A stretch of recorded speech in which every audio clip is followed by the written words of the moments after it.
ইনি ভালো বলতে পারে। বয়স্ক লোক তো, আর থাক, এখন ডিস্টার্ব করা যাবে না, করুক, কাজ করুক। না না, দোকান নাই, কাজ কি আছে, খাই কাজ করুক না। যেটা এটা কি অবস্থা, ধানটা কি অবস্থা যেটা? এখনো বাঁচে নাই। হ্যাঁ যদি ওই হয় হ্যাঁ। তাহলে বাঁচি। আসসালামু আলাইকুম, welcome to my new blog. এইটা মুখটা বেশি খারাপ হয়ে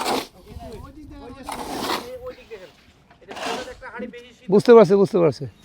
একটা হাড়ি এরকম আছে তো সময় শেষের হাড়িতে ওই ব্যাগে বৃষ্টির কারণে ধানগুলো আবার নতুন করে হাউজে দেওয়া হবে।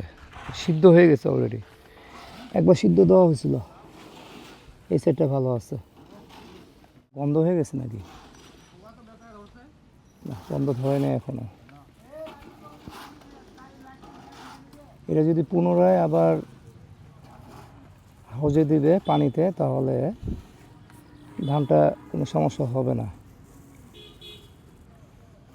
খুব দামি ধান, কাটারি ধান, খুবই দামি ধান। কাটারি ভোগ যেটাকে বলা হয়, সুগন্ধি, খুব ঘ্রাণ হালা এই চালটা হয়। আবহাওয়া খারাপ হওয়ার কারণে এই ধানটা আমরা প্রসেস করার জন্য পুনরায় হাউজে দিচ্ছি। এই ওয়েদারটা সহজে ভালো হবে না, যেহেতু এটা নিম্নচাপ উঠে আছে। এই নিম্নচাপের ওয়েদারে এই ধানগুলো আমার এই ধানটা নষ্ট হয়ে যাচ্ছে। আল্লাহ রক্ষা করুক। এই যে এটা রোদ না পাইলে অবস্থা খুব খারাপ হয়ে যাবে। এই জন্যই এটাকে আবার নতুন করে বস্তায় ভরে হাউজে দেওয়া হচ্ছে, যেন ধানটা ভালো থাকে।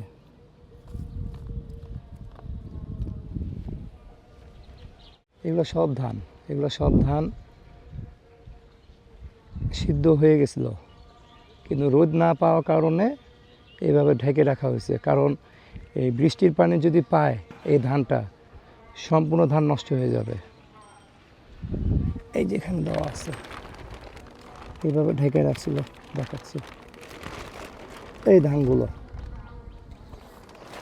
এই যে বৃষ্টির পানি জমা হয়ে আছে। আর এই ধানগুলো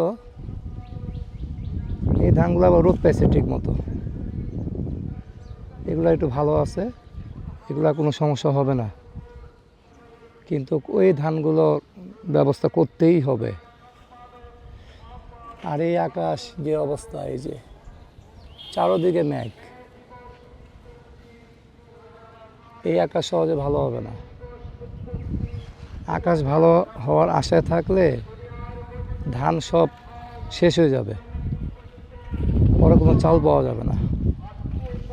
তো এই ধানগুলোকে হাউজে দেওয়া হচ্ছে, আমি দেখাচ্ছি কিভাবে দিচ্ছে। বস্তায় ভরে হাউজে দেওয়া হইতেছে। ধানটাকে নতুন করে ভিজায় রাখা হবে। এই মিলটা কিন্তু আমাদের ভাড়া মিল না, এটা আরেকজন ভাড়া নিছে। একজনের মিল আরেকজন ভাড়া নিছে। তো এই মিলটাতে আমরা এবার চাল বানাইছি, কাটারি চাল। আর মিলের পরিবেশটা খুব সুন্দর। এই যে কচু গাছ, ছোট ছোট কচু পাতা, ছোট ছোট না, এই গাছগুলো এমনই হয়, কিন্তু দেখতে খুব সুন্দর লাগতেছে, সবুজ। এই যে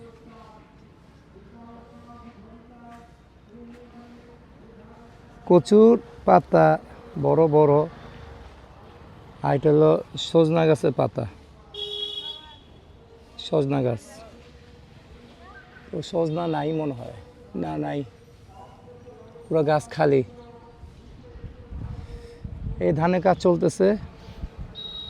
আমি এখন দেখাচ্ছি কিভাবে ধানগুলো বস্তায় ভরে হাউজে দিতেছে। আর সকাল থেকে নাস্তা করিনি এখনো, এখন প্রায় 10টা বাজতেছে। এখন যাব বাসায় গিয়ে নাস্তা করব।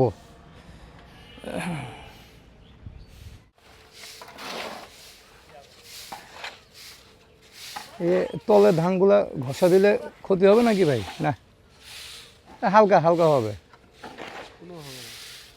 না, ওই যে বেলচা ঘষা খাচ্ছে যে বেলচা দিয়ে উঠাবো কেমন করে? ওটাই ওটাই।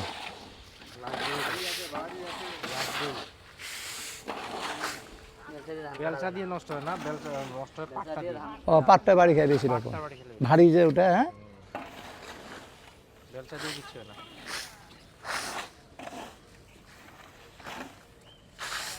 ধানটা ভিজলে এরকম টকটকা হয়ে যাবে। বুঝতে পারছি। সুমন, এই ধানটা কি বাঁচবে মনে হয়? ইনশাআল্লাহ। সমস্যা হবে না? হ্যাঁ বাসি গেল বাজি গেল না? যেটুকু এ- হয়েছে আর এই বেগে 1 ফুট খারাপ হবে না। আচ্ছা, এই যে সিদ্ধ ধান আরেকবার হাউজে দিলেন, এটা এমন কি এর আগে ঘটছিল কখনো? প্রত্যেক সিজন না হলে আমার একটা করে করি এমন হয়, এমন হয়, এই যে মিল প্রত্যেক সিজনে না হলে একবার হয় আমার একবার ঘটনা ঘটে। কোম্পানিতে এবার কাজের ক্ষেত্রে আপনার- হয়ে গেল, আমার হয়ে গেল। না ফাটাই সিজন না যখন ভাদ্র মাসে সেটি মিজাইলগুলো তখন কোম্পানি ধান কারো ধান ভাবাই দিন ও তখন মহাজনেরটা এরকম কয়টা দিন আচ্ছা আচ্ছা।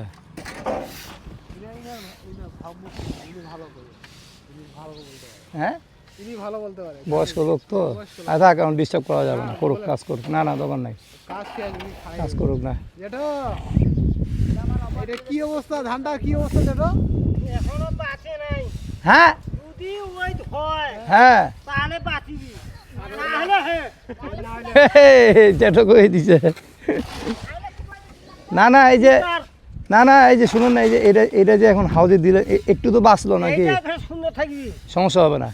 আর যেদিন ওই দেবি ওই দিন যদি খালি সিদ্ধ দেওয়া যায় ব্যাস, একবারে করকরা হয়ে যাবে। যাক, একটু মনে গন্ধ হবে, না গন্ধ বা কিছু গন্ধ হবে না।